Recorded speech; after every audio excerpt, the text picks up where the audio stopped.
안녕하십니까. 저는 25년 AI 플러스 제조 전문 인력 양성 과정에서 시계열 코드 실습을 진행하게 된 박진우라고 합니다. 저는 서울대학교 산업공학과 강필성 교수님의 연구실에서 이제 박사 과정으로 재학 중에 있습니다. 그 총 두 가지의 코드를 준비를 했는데, 하나는 이제 시계열 예측에 관한 코드, 하나는 이제 시계열 이상 탐지에 관한 코드입니다. 이 두 가지 코드는 이제 서로 다른 사람이 작성한 코드이기 때문에 세부적으로 조금씩은 다른 부분이 있겠으나 그 전체적인 프레임워크 상으로는 되게 동일한 부분이 많다라고 이제 말씀드릴 수 있을 것 같습니다. 그래서 먼저 이 시계열 예측 부분에 대해서 설명드리도록 하겠습니다. 먼저 저희가 이 전체적인 프레임워크를 구성하기 위해 필요한 라이브러리들을 불러오는 과정을 거치게 됩니다. 저희가 파이썬이라는 언어를 사용함에 있어서 이제 가지는 큰 장점 중에 하나가 다른 사람이 미리 구현해둔 어떤 소스 코드의 집합체인 이 라이브러리들을 이 다운을 받고 불러서 사용을 할 수 있다라는 것이 큰 장점 중에 하나일 것입니다.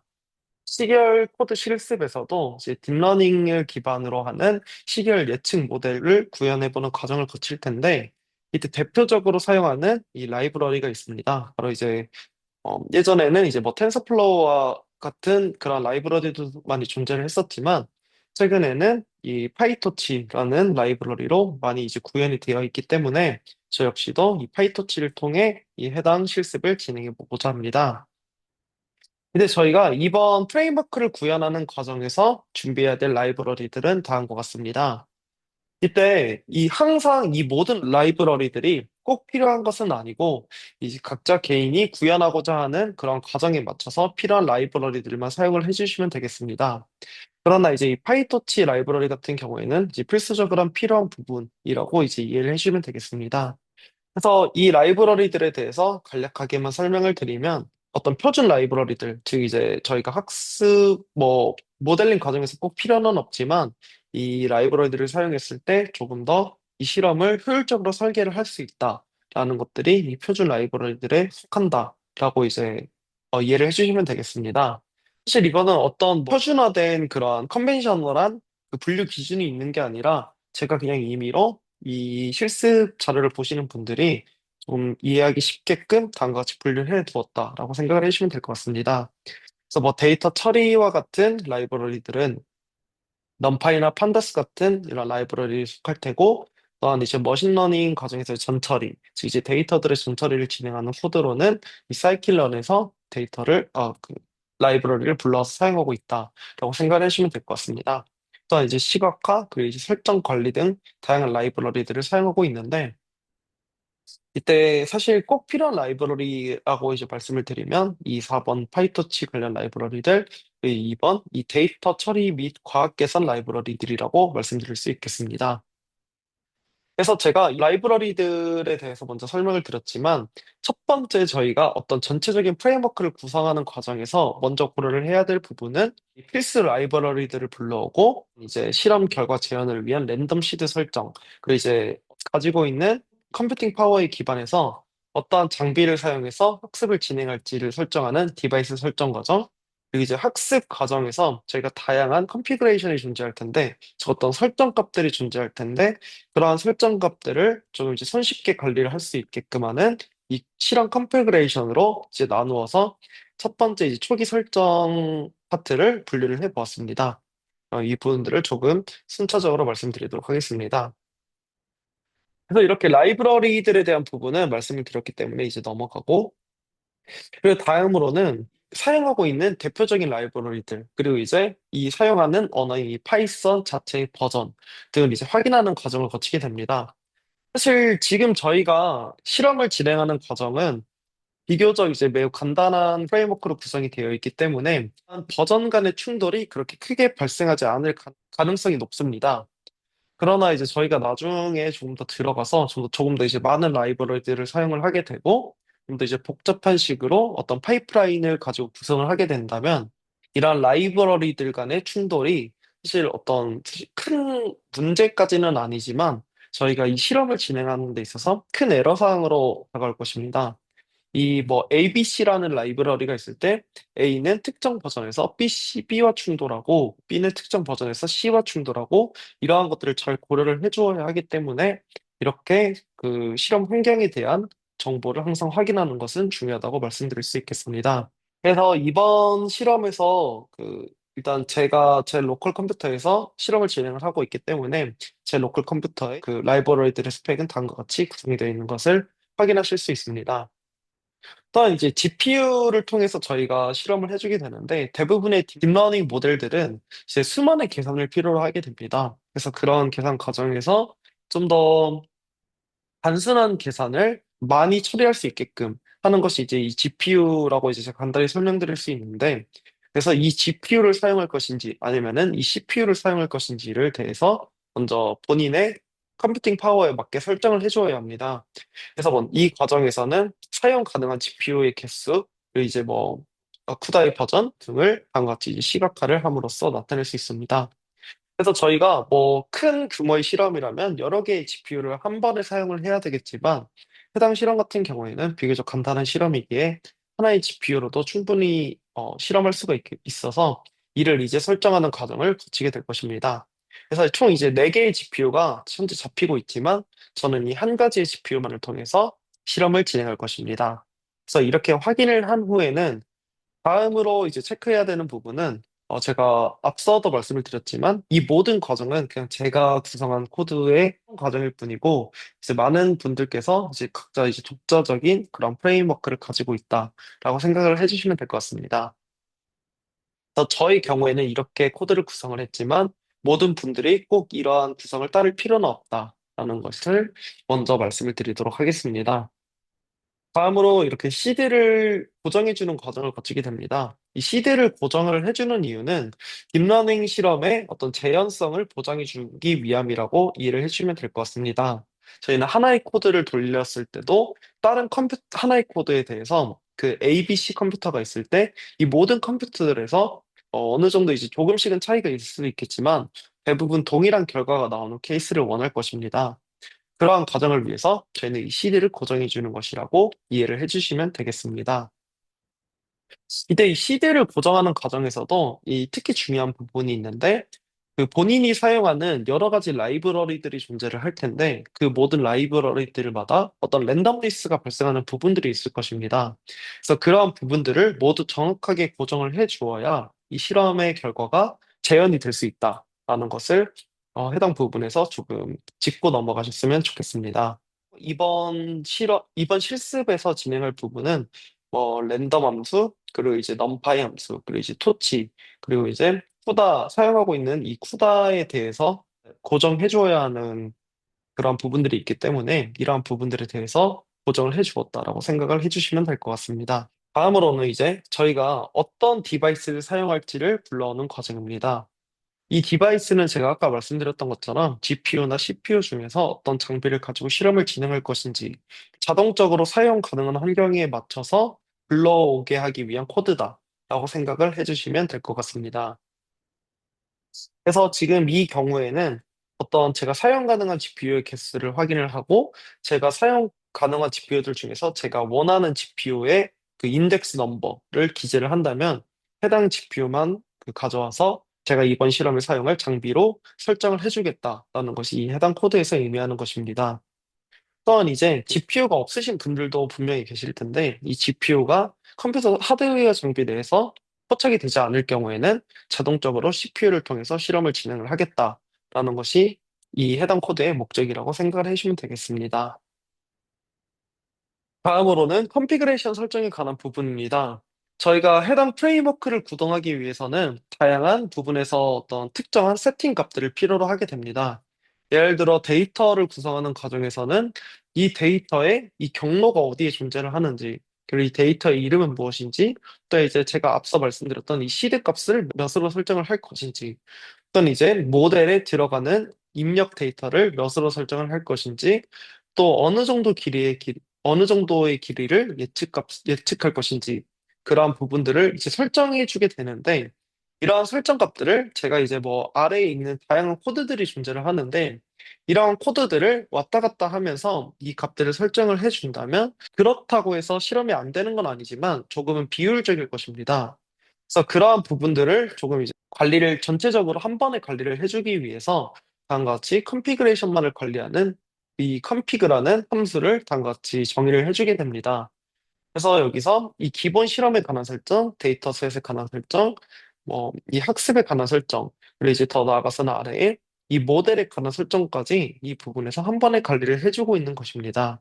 사실 이 오른쪽에 제가 달아둔 주성만을 한번 읽어보셔도 충분히 이해를 하실 수 있는 부분이기 때문에 이러한 부분들은 이제 넘어가도록 하겠습니다. 다만 이제 이 시계열 데이터를 저희가 다루고 있기 때문에 이 시계열 데이터에 특화된 특별한 컨피그레이션들이 존재를 하고 있는데 이러한 부분들에 대해서만 간략하게 설명을 드리면 이 윈도우 사이즈는 저희가 하나의 어떤 로우 타임 시리즈 데이터가 이어져 있을 때 이 로우 타임 시리즈 데이터를 한 번에 저희가 모델에 입력으로 넣을 수는 없습니다. 현실적으로 어떤 메모리의 제약도 있을 수 있고 그렇게 한다고 해서 모델이 이 데이터를 잘 학습했다라고 이제 볼 수는 없는 상황들이 존재할 것입니다. 그래서 저희가 시계열 데이터를 다루는 과정에 있어서는 하나의 로우 데이터를 이 윈도우 사이즈만큼 잘라서 이제 입력으로 넣게 됩니다.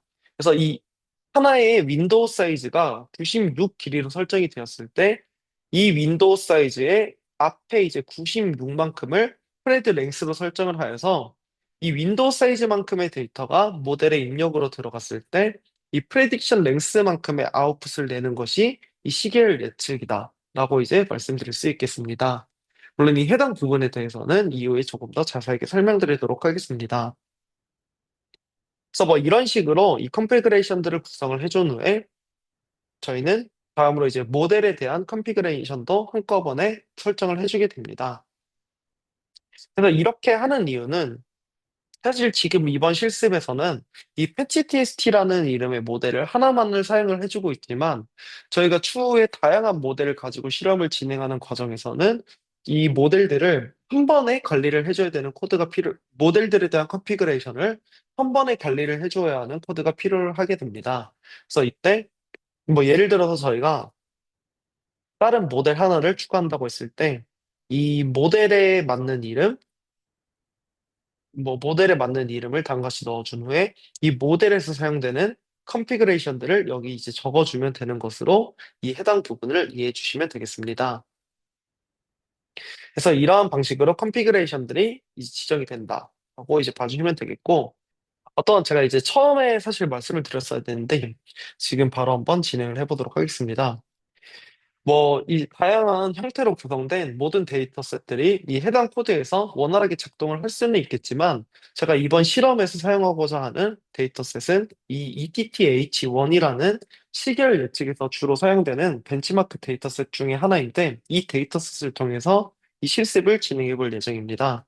그래서 이 데이터셋을 이제 어디서 구하느냐라고 이제 하면은, 해당 링크로 들어가신 후에 이 ETT small이라는 이 zip 파일이 있을 것입니다. 근데 이 zip 파일을 받아서 어, 압축을 해제한 다음에 ETTH1이라는 데이터가 존재를 할 텐데 이 데이터셋을 이 TSF IPYMB라는 이 파일이 존재하는 경로 내에 이 데이터셋이라는 폴더를 만들어서 여기에 동일한 이름으로 이 CSV 파일을 넣어주시면 정상적으로 작동이 될 것입니다.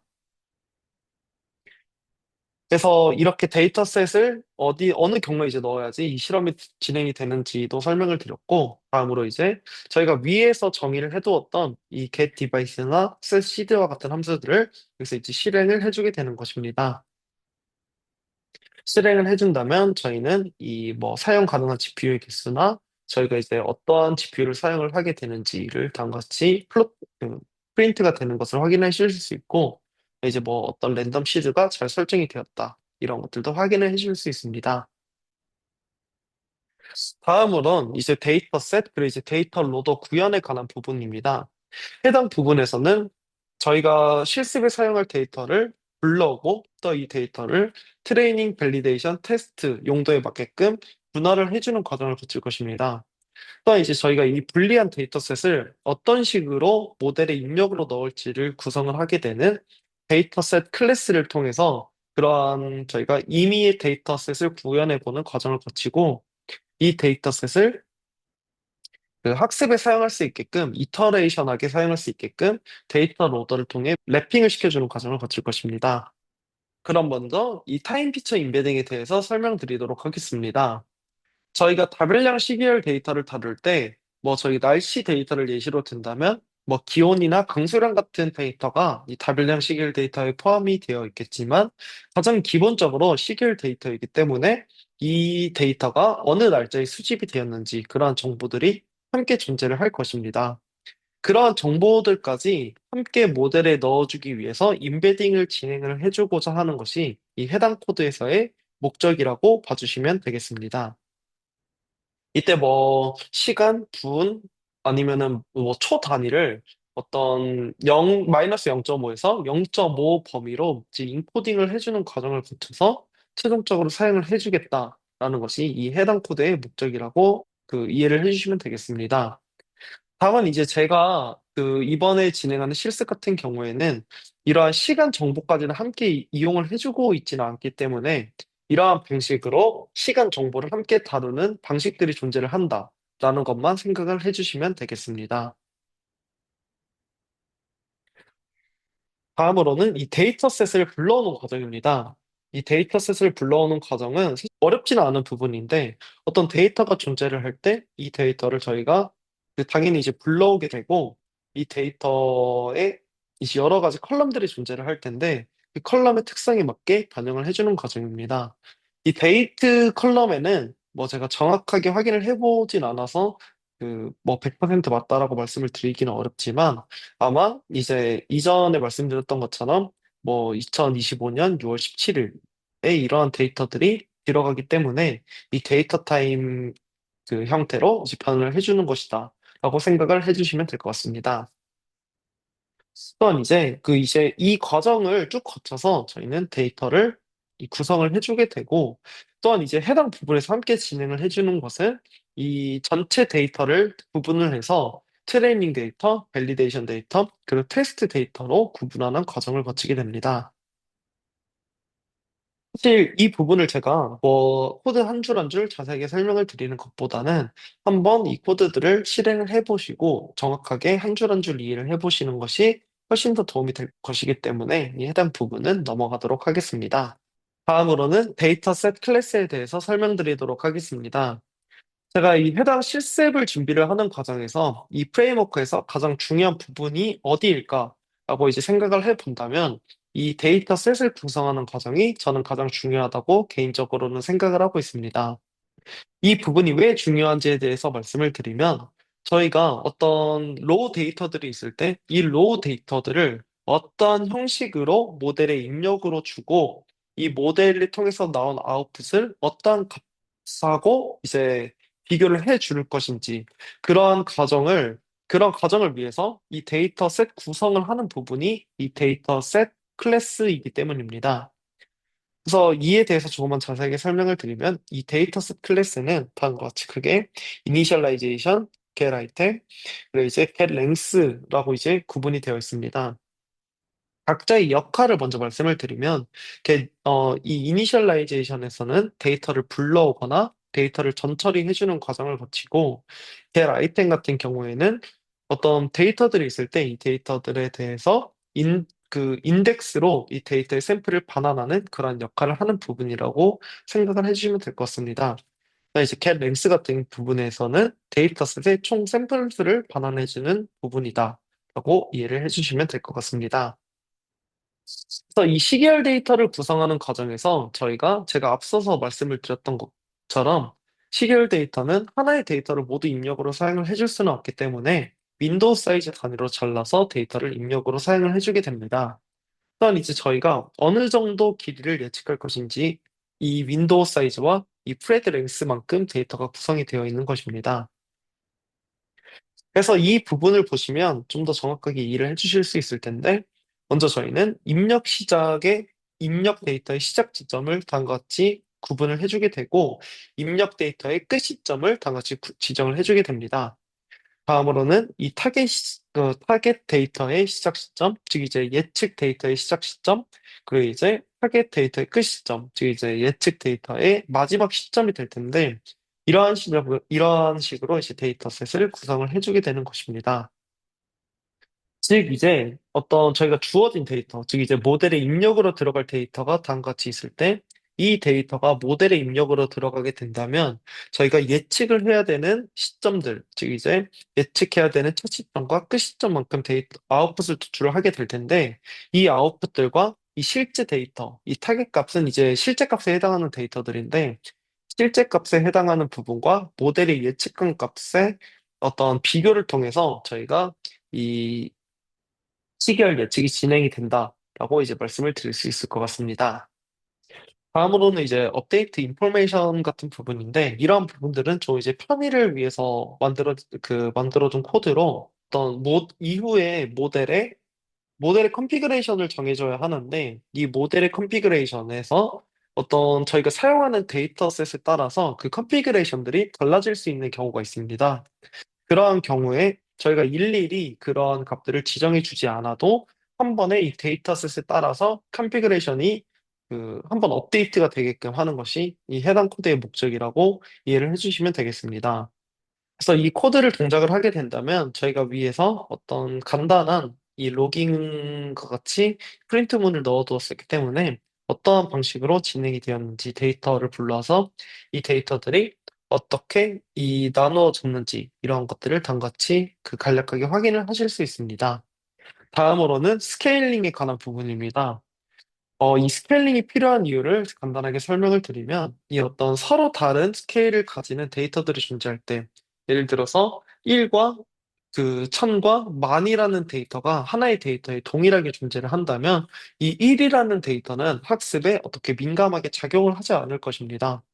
그러한 과정을 피하기 위해서 저희는 데이터를 좀 이제 스케일을 압축시켜서 뭐 이 민맥스 노멀라이제이션 같은 경우에는 마이너스 1과 1의 범위 사이로 노멀라이제를 시켜줘서 이런 값을 조금 더 학습의 안정성을 올려주는 것이 이 스케일링이 필요한 이유이다라고 이제 말씀을 드릴 수 있겠습니다. 이 해당 실험에서는 민맥스 스케일러를 이용하고 있다라고 생각을 해주시면 되고 이때 가장 중요한 것은 저희가 학습 데이터로만 이 스케일러를 피팅을 시켜줘야 된다는 것입니다. 그렇게 그 학습 데이터로 스케일러를 피팅을 시켜준 후에 이 피팅된 스케일러에 맞게끔 다른 이제 밸리데이션이나 테스트 데이터셋을 이제 변형을 시켜줘야 하지 저희가 뭐 밸리데이션이나 아니면 테스트 데이터 가지고 이 스케일러를 피팅시킨 후에 다른 데이터를 트랜스포밍 시켜준다면 이것은 어떻게 보면 저희가 처음에 접할 수 없는 데이터들 트레이닝 시점에서만 고려를 한다면 저희가 테스트나 밸리데이션 시점의 데이터들은 고려를 할 수 없을 텐데, 이러한 데이터들을 고려해서 애초에 스케일러를 피팅시키고 트랜스폼 시키는 과정이 어떻게 보면 데이터가 유출되었다라고 이제 생각을 할 수 있기 때문에 과정을 피하기 위해 오직 스케일러를 피팅시켜주는 것은 학습 데이터에 한해서만이다. 그리고 이렇게 학습 데이터에 피팅된 스케일러를 바탕으로 저희는 밸리데이션과 테스트 데이터셋을 트랜스폼 시켜주는 것이다 라고 생각을 해주시면 되겠습니다. 다음으로는 이 데이터셋 객체를 생성하는 과정입니다. 이 과정의 목적은 저희가 위에서 구성한 그 로우 데이터를 시계열 예측에 적합한 인풋 그리고 타겟상으로 변환을 해주기 위해 필요한 과정이라고 생각을 해주시면 되겠습니다. 그래서 제가 위에서 정의했던 빌드 데이터셋 그리고 이제 포캐스팅이라는 클래스를 바탕으로 트레이닝 데이터, 밸리데이션 데이터 그리고 테스트 데이터를 같이 데이터셋 객체로 변환을 시켜주는 과정입니다. 그래서 이제 위에서 구성된 이러한 데이터셋 객체들을 바탕으로 저희는 어떤 이터레이션한 그런 학습에 잘 맞는 형태로 구성을 하기 위하여 데이터 로더 클래스로 한 번 더 랩핑을 진행을 해주게 됩니다. 이때 이 데이터 로더는 어떤 배치 단위로 데이터를 효율적으로 로드하고 지표로 전송을 해주는 코드라고 생각을 해주시면 되겠습니다. 그래서 이 과정에서 이 배치들이 구성되는 그러한 어떤 컨피그레이션들을 확인하실 수 있는데 배치 사이즈가 몇인지 그리고 그런 배치들이 구성되는 과정에서 이 객체들을 셔플해서 구성을 할 것인지 그러한 것들을 다음과 같이 정의되어 있는 것을 확인하실 수 있습니다. 일단 이 해당 부분 같은 경우에는 제가 아까 말씀드렸던 것처럼 이 처음 컨피그레이션을 설정하는 과정에서 따로 설정을 해줄 필요 없이 데이터셋의 어떤 변수의 개수 그런 것들에 맞춰서 새롭게 컨피그레이션을 업그레이드 해주는 그런 과정을 거친 부분이라고 생각해 주시면 되겠습니다. 그럼 이렇게 데이터셋을 구성하는 과정은 모두 마무리할 수 있었습니다. 다음으로는 저희가 실습에서 사용한 이 패치 TST라는 모델이 어떻게 구현되어 있는지를 확인해 보는 과정을 거치도록 하겠습니다. 이 패치 TST라는 모델은 크게 이제 세 가지의 주요한 특징을 가지고 있는데, 먼저 첫 번째는 시계열 데이터를 어떤 포인트 단위가 아니라 패치 단위로 분할하여 인베딩을 해주고 있고, 각 변수들을 독립적으로 어떤 모델링을 진행을 해주는 채널 인디펜던스한 특징을 가지고 있습니다. 그럼 마지막으로 패치와이즈한 셀프 어텐션을 통해서 장기 유전성을 학습하는 방식으로 이 시계열 예측 분야에서 좋은 성능을 보이고 있던 모델이라고 말씀을 드릴 수 있겠습니다. 그 전체 구조는 어떤 로우 입력 데이터가 있을 때 패치 임베딩을 진행을 해준 후 트랜스포머 인코더를 통해서 이 시계열 간의 어떤 의존성이 학습이 된 레프레젠테이션이 도출이 되었다면 해당 레프레젠테이션을 바탕으로 최종적인 예측을 하는 프레딕션 헤드로 구성이 되어 있습니다. 그래서 이 코드들을 이제 순차적으로 설명을 드리도록 하겠습니다. 먼저 이 해당 블록 내에 있는 모든 코드들은 트랜스 인코더에 관한 코드로, 사실 제가 이 해당 실습에 취지하는 엄청 들어맞는 부분들은 아니기 때문에 제가 자세하게 설명을 드리지는 않고 대략적으로 설명을 드린 후에 넘어가도록 하겠습니다. 먼저 이 트라이앵글러 커즈럴 마스크라는 부분입니다. 이 해당 부분은 저희가 시계열 데이터를 사용하는 과정에서 T 시점 이후를 예측할 때, 저희가 만약 T 시점의 데이터를 예측할 때 T 플러스 1 시점의 데이터가 영향을 끼치면 안 되기 때문에 그 이후의 시점들은 모두 마스킹을 해준 후에 모델링을 진행을 해줘야 합니다. 그러한 부분을 반영하기 위한 것이 이 트라이앵글러 커즈럴 마스크라고 생각을 해주시면 되겠습니다. 다음으로 이제 어텐션 메커니즘입니다. 이 어텐션 메커니즘은 사실 이 트랜스포머의 너무 대표적인 특성 중에 하나이기 때문에 이 부분은 바로 넘어가도록 하겠습니다. 사실 이 모든 코드들이 이 궁금하신 라인 바이 라인으로 궁금하신 분들이 있을 수 있기 때문에 라인 바이 라인으로 다음과 같이 설명을 남겨두도록 하겠습니다.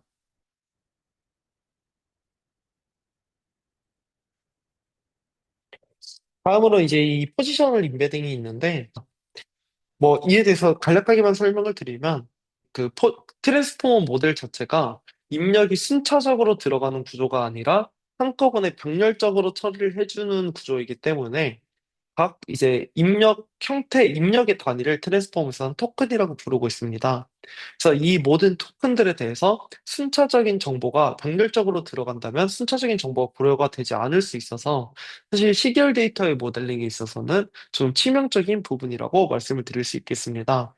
시계열 데이터가 아니더라도 어떤 순차적인 데이터라면 그런 데이터의 순서 정보를 보존하는 것은 매우 중요한데, 이 트랜스포머 모델에서는 이 모델링을 해주는 자체가 그런 과정을 이렇게 잘 고려를 해줄 수는 없는 형태로 모델이 구성이 되어 있습니다. 이를 어느 정도 이제 완화시켜주기 위해서 다음과 같이 포지셔널 임베딩을 사용을 해주고 있는 것인데, 이 포지셔널 임베딩을 통해서 각 토큰들의 위치 정보를 절대적인 정보는 아니더라도 어느 정도 상대적인 정보로 남겨두어 각 토큰들의 위치가 어느 정도 반영이 되게끔 하도록 하는 것이 이 포지셔널 임베딩의 목적이라고 생각해 주시면 되겠습니다. 다음으로는 패치 임베딩에 관한 부분입니다. 어떤 저희가 로우 시계열 데이터가 들어왔을 때 이 시계열 데이터는 윈도우 사이즈만큼의 크기를 가지고 있을 것입니다. 이 윈도우 사이즈만큼의 크기를 가지는 이 시계열 데이터를 이 특정 패치 형태로 이제 나누어지는 과정을 거치게 됩니다. 그래서 이 패치 단위로 이 시계열 데이터를 구분을 해준 후에 각 패치들에 대해서 임베딩을 해주는 것이 이 패치 임베딩에서 진행하는 방법이라고 생각해 주시면 되겠습니다. 다음으로는 이제 인코더 레이어인데, 이 인코더 레이어 역시 그 셀프 어텐션과 동일하게 이 트랜스포머 모델의 중요한 특징이기 때문에 이 부분도 그냥 넘어가도록 하겠습니다. 마지막으로 프레딕션 헤드입니다. 이 프레딕션 헤드의 목적은 인코더의 출력을 최종 예측 값으로 변환하는 헤드입니다. 보통 이제 트랜스포머 모델에서는 인코더와 디코더를 따로 두어서 정보를 요약 압축하는 부분을 인코더라고 하고 그 정보를 바탕으로 이제 최종적인 아웃풋을 내는 부분을 디코더로 이제 칭해주고 있는데 이 해당 연구에서는 코더를 디코더 또한 트랜스포머 구조로 설계를 하는 것이 아니라 간단한 리니어 형태로 구성을 하여서 예측을 진행해주는 방식을 택하고 있습니다. 그래서 저희가 뭐 인코더를 거쳐 나온 패치 단위의 레프레젠테이션이 존재할 때 이 패치 단위들을 모두 하나로 플래튼 해준 후에 이 플래튼된 레프레젠테이션들에 대해 그 리니어 레이어를 통해서 최종적인 예측을 진행하는 것이 이 플래튼 헤드라고 봐주시면 되겠습니다. 그래서 이 패치 TST의 모델은 이제 위에서 저희가 정의한 어떤 이 모델 구조들을 모두 통합한 형태로 이루어져 있을 텐데 먼저 패치 임베딩 레이어는 다같이 패치 임베딩 코드로 구성이 되어 있고 트랜스포머 인코더는 다같이 인코더 그리고 인코더 레이어 그리고 인코더 레이어 내부에는 어텐션과 풀 어텐션으로 구성된 것을 확인하실 수 있습니다. 마지막으로 이 모든 인코더를 통해서 나온 레프레젠테이션들은 플래튼 헤드를 거쳐서 최종적인 예측값으로 구성이 되기 때문에 그 최종적인 이 헤드를 정의를 해주는 방식으로 이 모델은 구성이 되어 있습니다. 모델에 대해서 이 포워딩 과정은 당시 포어캐스트 함수를 통해서 좀 내부적으로 들어가서 확인을 해 본다면 처음에 인풋 데이터의 그 차원을 임베딩이 될 수 있는 차원으로 형태 변환을 해준 후에 그 패치 임베딩을 통해서 이 패치 임베딩이 진행된 이 레프레젠테이션들을 도출을 해주게 됩니다.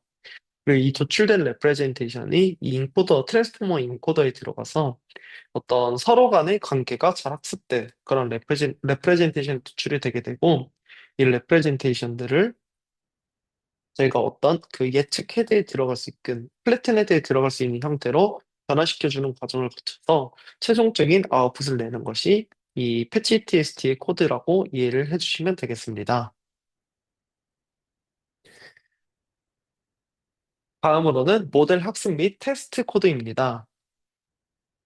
이 부분에서는 저희가 위에서 이제 모델을 정의하고 데이터를 불러오는 과정을 거쳤는데 이 불러온 데이터들과 모델로 어떻게 결론적으로 학습을 진행이 되는 것인지를 나타내는 부분이라고 생각을 해주시면 되겠습니다. 그래서 해당 항목 같은 경우에는 모델, 그리고 옵티마이저, 손실함수를 정의하는 부분, 학습 관련 유틸리티 클래스를 정의하는 부분, 학습 및 평가 파이프라인을 제시하는 부분으로 구성이 되어 있습니다. 먼저 이렇게 모델을 정의하는 부분, 이 로스 펑션을 정의하는 부분, 그리고 이 옵티마이저를 정의하는 부분으로 다같이 코드를 구성을 해 보았습니다. 이제 이 모델이나 로스나 이 옵티마이저를 정의하는 부분들은 저희가 이제 위에서 정의했던 이 컨피그레이션들이 존재를 할 텐데 이 컨피그레이션들의 이름에 따라서 알아서 이제 불러올 수 있게끔 이 코드들을 구성을 해 두었습니다. 다음으로는 모델의 평가 지표를 정의하는 부분입니다. 이 해당 연구에서는 이 MSE와 MA를 평가 지표로 사용을 해주고 있기 때문에 저 역시도 동일하게 이 둘을 통해서 해당 모델의 평가를 진행을 해보도록 하겠습니다.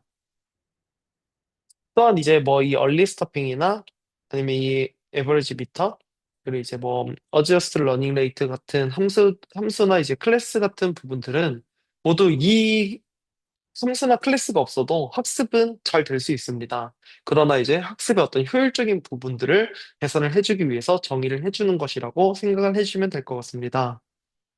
먼저 이 얼리 스타핑 같은 경우에는 이 여기 설정되어 있는 이 페이션스 값을 바탕으로 트레이닝 시의 로스나 로스뿐만 아니라 제가 이제 뭐 특정한 하게 이제 설정한 어떤 매트릭도 될 수 있는데 뭐 해당 예시에서는 제가 MSE를 사용했다고 예시를 들고 설명을 드려보도록 하겠습니다.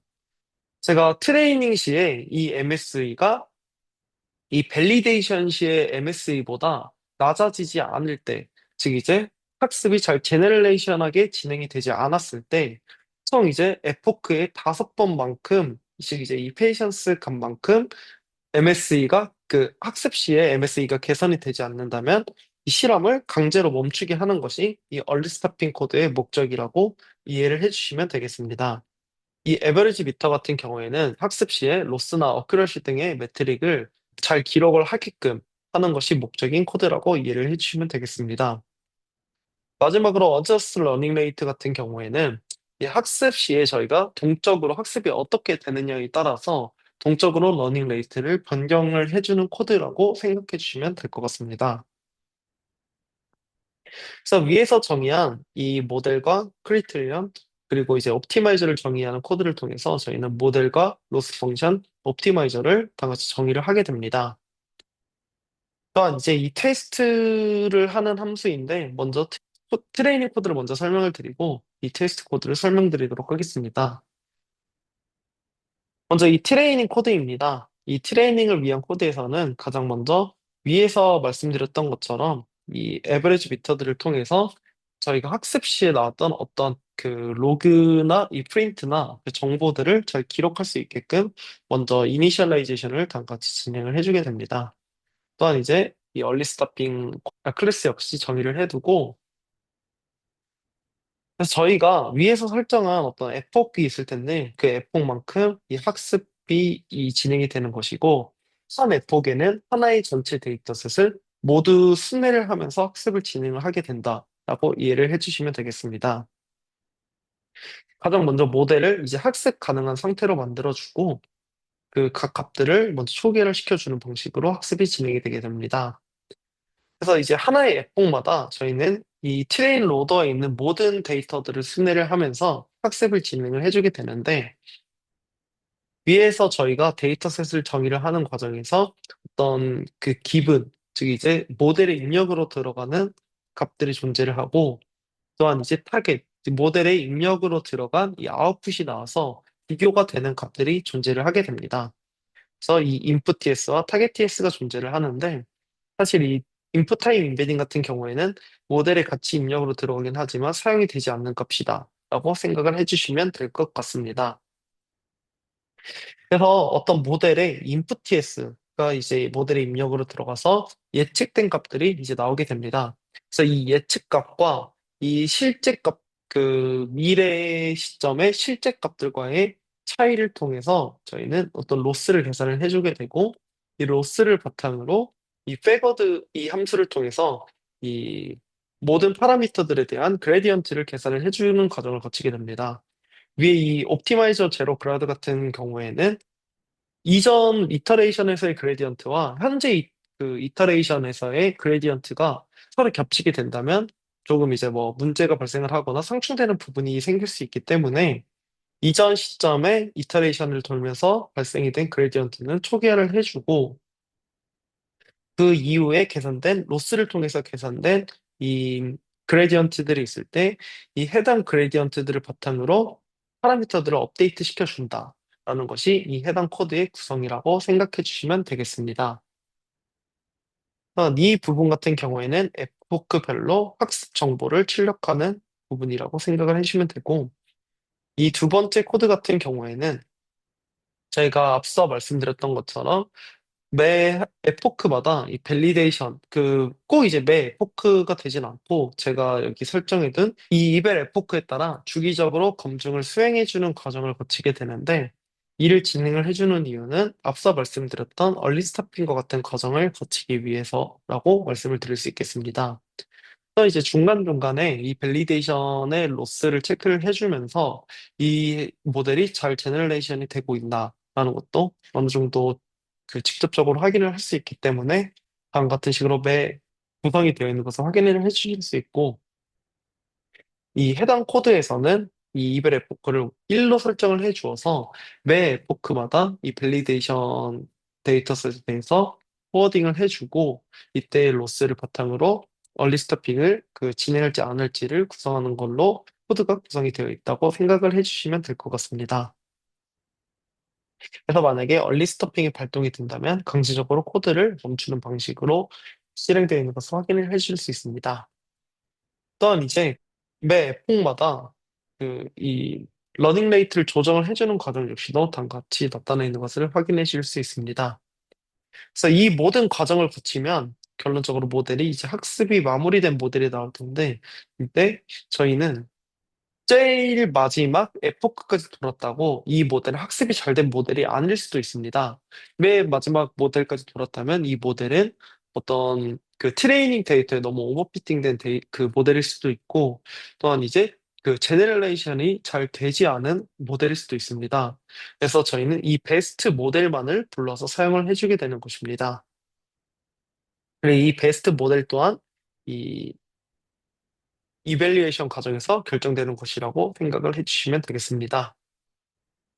그래서 이 트레이닝이 진행이 된다면 저희는 이제 테스트를 진행을 해 주어야 하는데, 사실 트레이닝과 다른 점은 그냥 단순하게 이제 로스만 계산을 해주는 과정을 거치고, 이 전체 결과를 저장할 수 있는 딱 그 어떤 초기화된 리스트를 처음에 정의를 해주게 됩니다. 그래서 이 테스트 데이터셋을 모두 순회를 하면서 모든 데이터에 대한 그 예측값과 실제값을 다음과 같이 이 저장을 해두게 되고, 이 모든 값을 바탕으로 마지막에 이 포캐스팅 매트릭을 계산을 해 주어서 테스트 데이터셋에 대한 전체 MSE와 MA를 계산을 해주게 되는 방식으로 테스트는 진행이 되게 됩니다. 그래서 이를 조금 더 보시면은 이 볼, 트레이닝 코드가 돌아가는 것을 이제 한번 확인을 해주시면 다음과 같이 제가 프린트를 해둔 것처럼 이렇게 순차적으로 잘 나타나고 있는 것을 확인하실 수 있습니다. 또 이제 테스트를 진행을 해준다면 이 베스트 모델, 즉 이제 여기서 이제 불러오게 되는 모델이 베스트 모델인데, 이 모델을 바탕으로 테스트를 진행을 해주면 다음과 같이 MA와 MSE가 도출된 것을 확인하실 수 있습니다. 사실 뭐 이 MSE나 AMA가 직관적인 결과값은 아니다 보니까 저희는 보통 이 시계열 예측 분야에서 정성적으로 평가를 진행할 때 이 실제값과 예측값을 직접적으로 이제 플러팅하는 방법도 많이 사용하고 있습니다. 이 패치 TST의 예측값과 실제값을 이 어떤 비교한 장표를 다음과 같이 확인을 하실 수 있는데, 이때 이 파란색이 실제값, 이 빨간색이 모델의 그 예측값이라고 생각해 주시면 되겠습니다. 근데 지금 이 현재 실험 같은 경우에는 제가 뭐 다른 분들 같은 경우에는 조금 컴퓨테이셔널 파워가 좋지 않은 컴퓨터들도 분명히 있을 수 있기 때문에 최대한 어떤 임베딩 스페이스나 그러한 파라미터를 매우 낮춰놓은 상태로 실험을 진행을 하였습니다. 그래서 이 뭐 비교적 좋은 성능을 잘 나타나지는 않았을 수 있지만 어느 정도 실제값과 예측값이 어느 정도 잘 따라가고 있는 그런 형태를 그리는 것처럼 그 학습이 된 것을 확인하실 수 있습니다. 그래서 이 부분 같은 경우에는 단순하게 이 예측값과 실제값을 플러팅하기 위한 코드라고 생각을 해주시면 되겠습니다. 이제 이렇게 그 시계열 예측 분야의 실습 코드는 마무리하도록 하겠습니다. 들어주셔서 감사드립니다. 그럼 다음으로 25년 AI 플러스 제조 전문 인력 양성 과정 시계열 코드 실습, 시계열 이상 탐지에 대해서 진행하도록 하겠습니다. 먼저 해당 실습에서 진행할 연구의 이름은 Transformer Based Multivariate Time Series Anomaly Detection Using Intervariable Attention Mechanism이란 이름의 연구입니다. 해당 연구의 요약은 다음과 같습니다. 먼저 이 해당 실험을 진행함에 있어서도 먼저 환경을 설정해주는 과정을 거쳐야 됩니다. 이 코드의 의미는 GitHub에서 이러한 주소에 있는 GitHub에서 이 git 클론을 해오겠다라는 의미이고, 이때 이 git 클론을 다음과 같은 폴더에서 진행을 하겠다라는 것이라고 생각해 주시면 되겠습니다. 또 이제 어떠한 requirement 이 텍스트 파일이 존재할 때 이 requirement 텍스트 파일에 있는 그러한 어떤 요구 사항들, 이 코드를 돌리기 위해서 필요한 요구 사항들이 다음과 같이 존재를 하는데, 이러한 것들도 다 한꺼번에 인스톨을 해주겠다라는 것이 해당 코드의 의미라고 봐주시면 되겠습니다. 또한 이제 이 해당 부분에서도 다음과 같은 형식으로 많은 라이브러리들을 불러오고 있는 것을 확인하실 수 있습니다. 이때 이 부분들 같은 경우에는 다음과 같이 어떤 밑줄이 되어 있어서 실행이 안 될 수 있겠다라는 생각이 드실 수 있지만, 이 부분들은 저희가 위에서 불러왔던 이 GitHub 내부에 있는 그러한 그 코드들이기 때문에 여기도 이제 뭐 실제로 실행을 해보시면 문제없이 잘 실행이 되는 것을 확인하실 수 있을 것입니다. 다음으로는 모델에 필요한 얼규멘트들을 설정하는 과정입니다. 제가 이전 시계열 예측 실습 코드에서 설명을 드렸던 것처럼 하나의 프레임워크에 들어가는 다양한 설정 값들이 존재를 하기 때문에 이들을 일일이 하나하나씩 관리를 하는 것보다는 어떤 특정한 하나의 여기서 뭐 딕셔너리 형태로 관리를 하고 있는데 이러한 형태로 관리를 해주는 것이 훨씬 더 이제 추후의 유지보수 입장에서도 훨씬 편할 수 있고 그렇기 때문에 이러한 방식으로 한 번에 어그멘트들을 그 구성해서 정리하는 방법을 사용해주고 있습니다. 다음으로는 이 실험에는 직접적으로 연관은 없지만 이 실험을 저희가 효율적으로 관리하기 위해 필요한 부분들에 대해서 설명드리도록 하겠습니다. 먼저 이 해당 부분에서는 어떤 모델에 잘 이상을 탐지했는지 예측 결과가 있을 텐데 그러한 결과들을 저장하거나 아니면 이 모델에 학습되는 웨이트를 저장하거나 그러한 부분들을 잘 설계를 해주기 위해서 로그 디렉토리나 저장 디렉토리를 만들어주는 그런 코드라고 생각을 해주시면 되겠습니다. 또한 이제 GPU를 설정하는 과정에서 이제 어떤 GPU를 사용을 할 것인지 그 재현성을 위한 랜덤 시드 설정, 모델의 파라미터 설정, 이제 모델의 파라미터 설정 중에서도 이제 많은 분들의 컴퓨터에서 쉽게 돌아갈 수 있게끔 이 모델의 그 어떤 구조를 조금 이제 낮춰주는 그런 부분이라고 생각을 해주시면 되겠습니다. 다음으로는 저희가 실습에 사용할 데이터를 불러오는 과정입니다. 지다운 이 라이브러리 같은 경우에는 어떤 구글 드라이브가 있을 때 이 구글 드라이브에 있는 파일들을 다운받아오는 그러한 라이브러리라고 생각을 해주시면 될 것 같습니다. 그래서 다음과 같이 저희는 이번에 실습에 사용할 데이터는 그 스왓이라는 이름의 데이터셋이고 이 데이터셋들에서 그 학습 데이터 그리고 테스트 데이터를 불러오는 과정이라고 이해해 주시면 되겠습니다. 이 해당 코드를 실행을 해주게 된다면 다음과 같은 형식으로 데이터들이 다운로드되어 있는 것을 확인하실 수 있을 것입니다. 그래서 이렇게 다운로드된 데이터들을 저희는 트레이닝 데이터 그리고 테스트 데이터셋으로 불러오게 됩니다. 이전 시계열 예측에서는 하나의 어떤 연속적인 시계열 데이터가 있으면 그 데이터에서 트레이닝 데이터, 밸리데이션 데이터, 그리고 테스트 데이터로 분할을 하여 사용을 하였었는데 시계열 이상 탐지 분야에서는 보통 이제 언스퍼바이스 러닝을 통한 원 클래스 클래시피케이션으로 많이 접근을 하고 있습니다.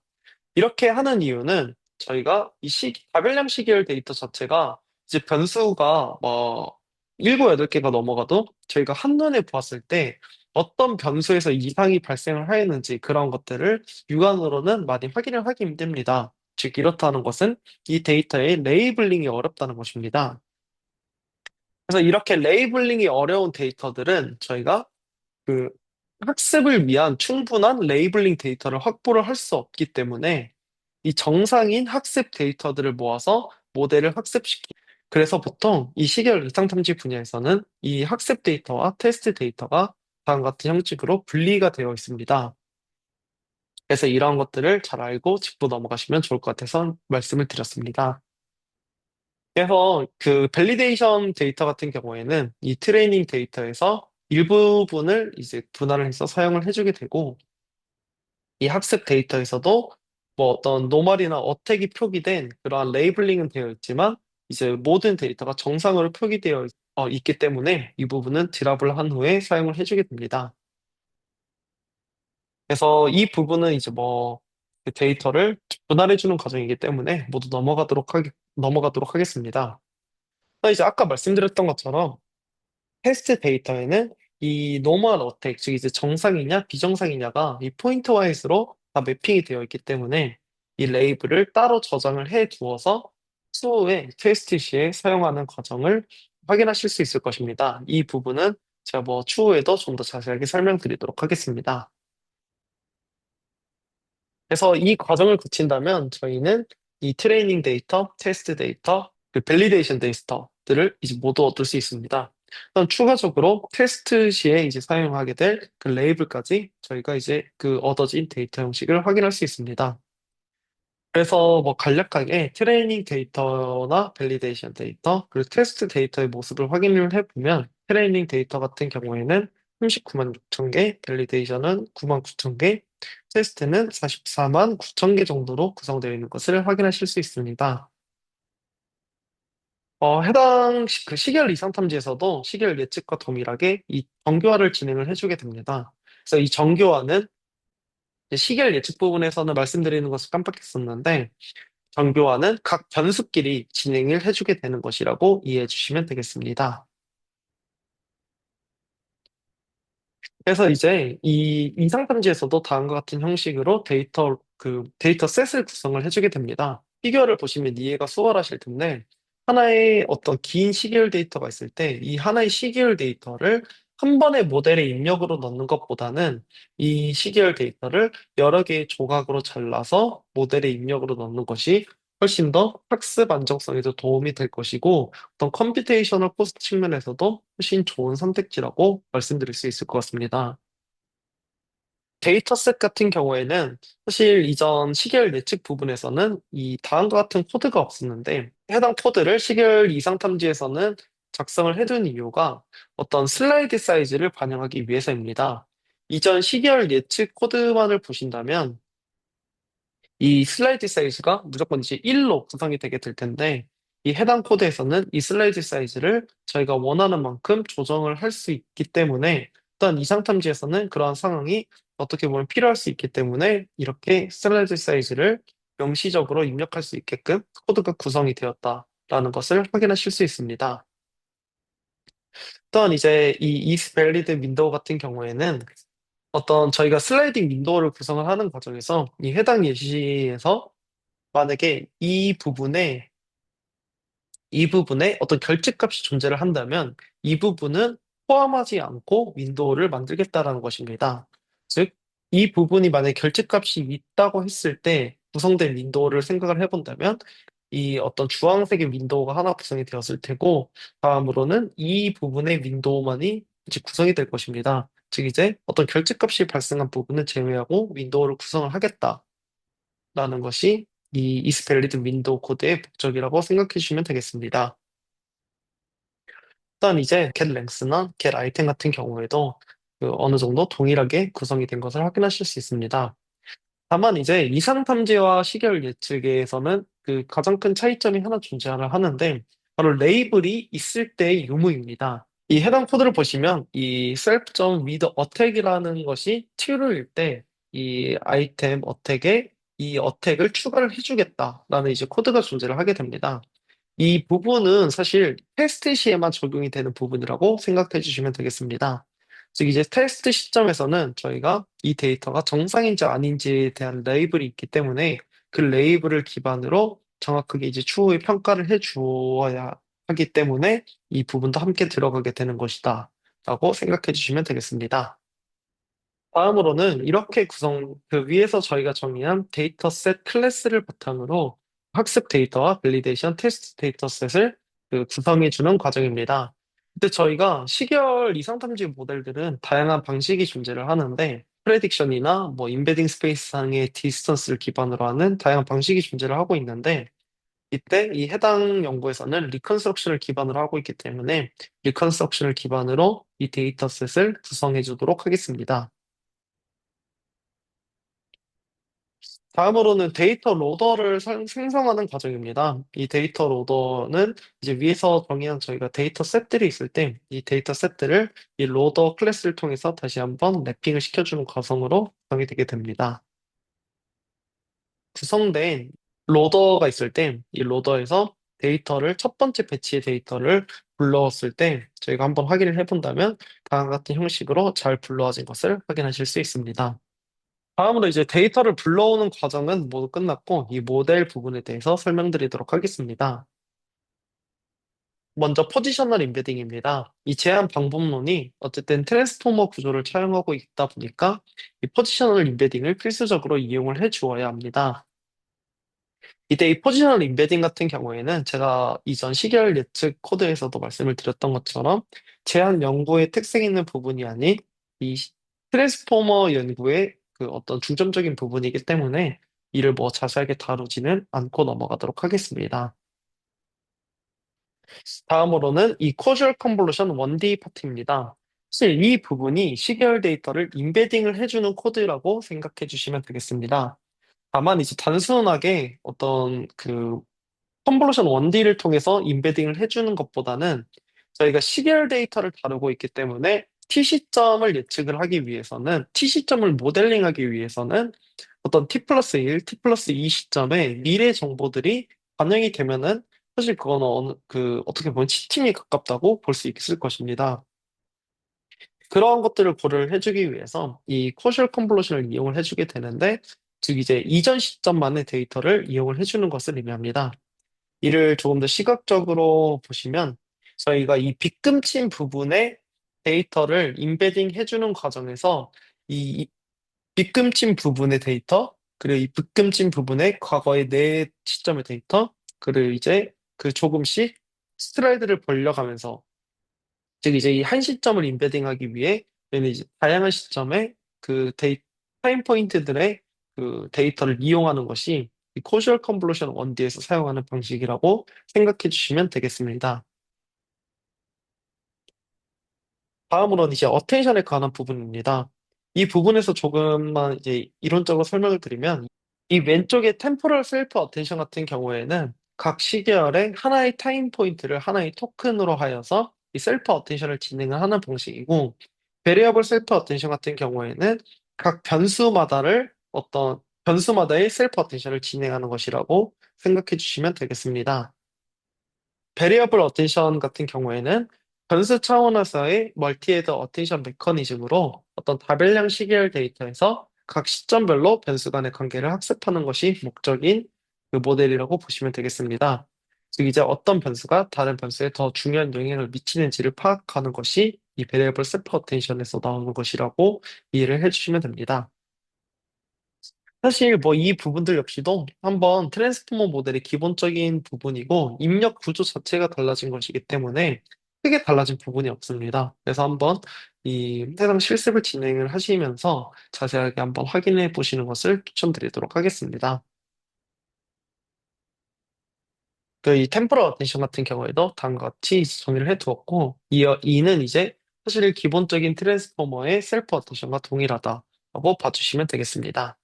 다음으로 이 베리어블 템포럴 어텐션 같은 경우에는 이 베리어블 어텐션과 템포럴 어텐션을 각각 이제 병렬적으로 적용을 해주게 됩니다. 그렇다면 한쪽에서는 시간 관계가 반영된 레프레젠테이션에 도출될 것이고, 한쪽에서는 변수 관계가 어떤 반영이 된 그 레프레젠테이션에 도출이 될 것입니다. 이렇게 도출된 두 레프레젠테이션을 컨캣하는 방식으로 모델링을 해주는 것이 이 베리어블 템포럴 어텐션이라고 생각해 주시면 되겠습니다. 이때 이 두 가지 모델 구조가 존재를 하는데, 이 VTT SAT와 이 VTT PAT가 존재를 하게 됩니다. 이 VTT SAT 같은 경우에는 먼저 베리어블 어텐션을 진행을 하고 나온 레프레젠테이션들에 대해 다시 한번 템포럴 어텐션을 적용을 해 주어서 최종적인 그 리컨스트럭션을 진행을 하는 그러한 부분이고, 즉 이제 변수간 관계를 먼저 본 후에 시간적 패턴을 순차적으로 학습하는 것이라고 생각해 주시면 되겠습니다. 또 다음으로 이 VTT, PAT 같은 경우에는 변수근 관계와 시간적 패턴을 동시에, 즉 이제 병렬로 학습을 해주는 것으로 이 병렬적으로 나온 레프레젠테이션들을 주에 합쳐서 한꺼번에 모델링 해주는 것이 PAT라고 생각해 주시면 됩니다. 그래서 이렇게 모델이 다 구성이 되었다고 이제 보았을 때 저희는 이 모델과 불러온 데이터들이 있으니 이제 학습을 어떻게 할지를 이제 생각을 해주어야 합니다. 그래서 이 해당 코드를 보시면 다음과 같이 이 모델을 불러오는 과정을 확인하실 수 있고, 다음과 같이 GPU를 설정해 주고 있습니다. 이제 이 데이터 패러럴 같은 경우에는 뭐 저희가 컴퓨테이셔널 코스트가 많이 들 때 여러 장의 GPU를 한 번에 사용해야 되는 경우가 있는데, 그럴 때 이 데이터들을 여러 개의 GPU로 뿌려주는 그런 코드라고 생각해 주시면 됩니다. 이때 이 에커열 디바이스 같은 경우에도 자기가 사용하고 가지고 있는 컴퓨팅 소스에 따라서 알아서 그 GPU를 선택한 것인지 아니면 CPU를 선택할 것인지를 골라주는 코드라고 보시면 되겠습니다. 이제 옵티마이저 같은 경우에도 어떤 옵티마이저를 저희가 미리 선택한 것에 따라서 옵티마이저를 불러오는 코드이고, 이 셀렉트 크리테리언 같은 경우에도 저희가 선택한 그 아규멘트에 대해서 그에 맞는 크리테리언을 불러주는 그런 과정이라고 생각해 주시면 되겠습니다. 먼저 이 학습 부분에 대해서 설명을 드리면, 이전 시계열 예측 부분과 크게 달라진 것이 없기 때문에 정말 꼭 필요한 부분에 대해서만 설명을 드리도록 하겠습니다. 먼저 이 시계열 이상 탐지에서는 시계열 이상 탐지에서도 리컨스트럭션 기반 방법을 사용을 해주고 있기 때문에 이 제한 방법의 목적은 어떤 원본 데이터가 들어왔을 때 이 원본 데이터를 모델에 입력으로 넣어서 이 모델의 그 입력 데이터의 분포를 잘 학습을 해서 이 입력 데이터 그대로를 아웃풋으로 되게 하는 것이 이 모델 자체의 목적이라고 볼 수 있겠습니다. 그래서 이 배치 X라는 입력 데이터가 모델에 들어갔을 때 이 아웃풋이 나오게 되는데 이 아웃풋이 이 배치 X와 최대한 동일한 형태의 데이터여야 합니다. 그래서 이것이 의미하는 것은 즉 이제 배치 Y는 이 배치 X와 동일한 값이라고 생각을 하실 수 있는데 이 동일한 아웃풋과 동일한 인풋이 들어갔을 때 동일한 아웃풋을 나오게 한다는 것은 이러한 방식으로 어떤 이 입력 데이터의 분포를 학습하겠다라는 것이라고 생각해 주시면 되겠습니다. 그래서 이 입력 데이터를 넣었을 때 입력 데이터를 근사하는 어떠한 아웃풋이 나오고 이 아웃풋과 입력 데이터와 동일한 그러니까 사실 이게 저희가 또 다르게 표기는 해 두었지만 사실 리컨스트럭션 기반 방법에서 이 두 값은 동일하다고 생각을 해주시면 됩니다. 그래서 이 아웃풋과 리컨스트럭션 된 값과 이 실제 값과의 이 차이를 통해서 로스 펑션을 계산을 해주게 되고 이러한 로스 펑션을 기반으로 이 그레디언트를 계산을 해주고 파라미터를 업데이트 시켜주는 것이 이 시계열 예측과는 다른 부분이라고 생각해 주시면 되겠습니다. 그래서 이를 조금 더 넘어가서 테스트 시에 조금 다른 부분이 많기 때문에 이 테스트 시에 대해서 말씀드리도록 하겠습니다. 이때 이 디스턴스라는 것은 저희가 이 시점이 이상인지 아닌지를 판단할 수 있는 그러한 어노멀리 스코어라고 생각을 해주시면 되고 이 어택 같은 경우에는 실제로 이 시점이 이상인지 아닌지 실제 레이블이 들어가는 그런 리스트라고 봐주시면 되겠습니다. 이 프레드 같은 경우에는 제 모델의 아웃풋을 의미하고 그런 아웃풋이 들어갈 리스트라고 생각해 주시면 됩니다. 이 코드를 보시면 어떤 테스트 데이터가 있을 때 이 모든 테스트 데이터를 순회를 하면서 모델이 입력 데이터를 받아 어떤 아웃풋을 내게 됩니다. 그리고 이제 이 아웃풋과 그 실제 값과의 차이를 이제 어노멀리 스코어로 사용을 해주고 있는 것입니다. 이때 사실 이 어노멀리 스코어를 도출하는 방식은 이제 어떤 모든 연구들마다 다르겠지만 제한 연구에서는 MSA를 그대로 이용을 해주고 있기 때문에 이 제한 연구에서도 이 크리테리온, 즉 이제 MSA를 그대로 이용해주고 있는 것이라고 말씀드릴 수 있겠습니다. 그래서 이 도출된 이 어노멀리 스코어는 이 디스트 리스트에 계속 이제 어펜드 되게 되고 이 어택 즉 이제 그 실제 레이블이 들어가게 되는 이 리스트에는 이 배치마다 나오는 이 어택이 들어가게 되는 것이라고 생각을 해주시면 되겠습니다. 그래서 저희는 이 테스트 로더를 이제 모두 순위하게 된다면 이 테스트 데이터의 모든 타임 포인트들에 대해서 어노멀리 스코어와 각 시점의 레이블을 얻을 수 있습니다. 그래서 이 값들을 바탕으로 저희는 시계열 이성 탐지에 대한 매트릭을 계산을 해주게 되는 것입니다. 그래서 이렇게 구한 어노멀리 스코어와 실제 레이블을 통해서 저희는 이제 최종적인 평가를 진행을 해주어야 합니다. 그래서 이때 평가를 어떻게 진행을 해주어야 하느냐라는 것을 이제 다음과 같이 나타내주고 있습니다. 보통 저희가 시계열 이성 탐지뿐만 아니라 어떤 분류를 진행함에 있어서 주로 사용하게 되는 매트릭은 리콜이나 프리시전, 그리고 F1 스코어 같은 매트릭들이 있을 것입니다. 이 해당 코드에서도 동일한 매트릭을 사용을 해주고 있는데, 먼저 저희가 이 어노멀리 스코어들이 존재를 할 때, 각 시점에 대한 어노멀리 스코어들이 존재를 할 때, 이 시점이 이 실제로 이상인지 아닌지를 판별하기 위해서는 특정한 어노멀리 스코어, 특정한 이제 스레시홀드를 정의를 해두고, 이 스레시홀드를 넘었을 때는 이상, 아닌 경우에는 정상으로 판별을 해줘야 합니다. 이때 이 스레시홀드를 정하는 방법에도 여러 가지가 있지만 이 해당 코드에서는 베스트 F1 서치라는 방법을 이용해주고 있습니다.